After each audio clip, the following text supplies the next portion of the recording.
Aujourd'hui, j'aimerais parler d'un argument que j'ai déjà abordé il y a quelques temps de ça. C'était sur vivre l'instant présent, vivre l'instant T et l'importance de vivre dans le présent. Donc on a souvent, on nous dit souvent, vivre dans le présent, arrêter de se projeter. Pourquoi c'est important? Alors j'aimerais vous faire juste partager une petite expérience c'est juste pour qu'on comprenne réellement comment ça fonctionne. Il y a 2-3 jours de ça, il y a une chanteuse qui est morte, qui faisait partie, on va dire, de mon enfance, Marie Laforêt. Et quand je l'ai appris, eh bien, ça m'a donné la sensation qu'il y avait comme une partie de moi, comme si on allait tourner une page énorme de mon enfance, et que cette partie-là, eh bien, disparaissait.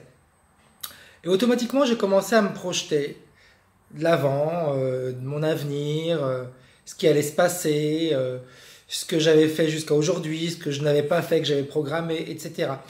Et automatiquement, il y a des angoisses, des peurs, des doutes qui se sont réveillés en moi. Et là, j'ai compris l'importance d'être dans le présent. Quelque chose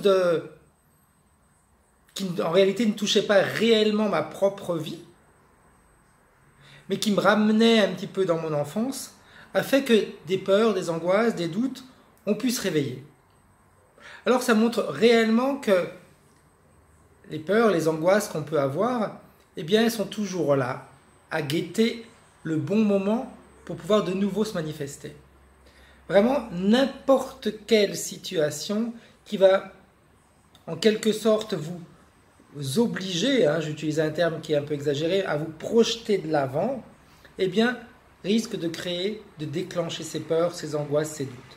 D'où l'importance réellement de vivre dans le présent, d'évaluer tout ce que vous vivez, tout ce qui tourne autour de vous. Et dès que vous avez cette sensation que vous vous projetez trop en avant, eh bien, revenez sur vos pas et reconcentrez-vous sur ce que vous faites.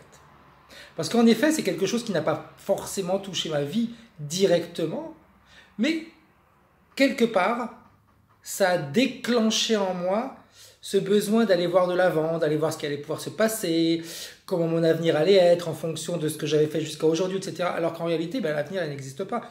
L'avenir est en fonction de ce que je fais maintenant. Donc c'est une petite expérience que je voulais partager avec vous. J'aime bien partager les choses concrètes. Donc si ça peut vous aider, eh bien tant mieux.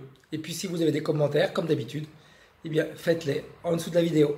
Merci, au revoir.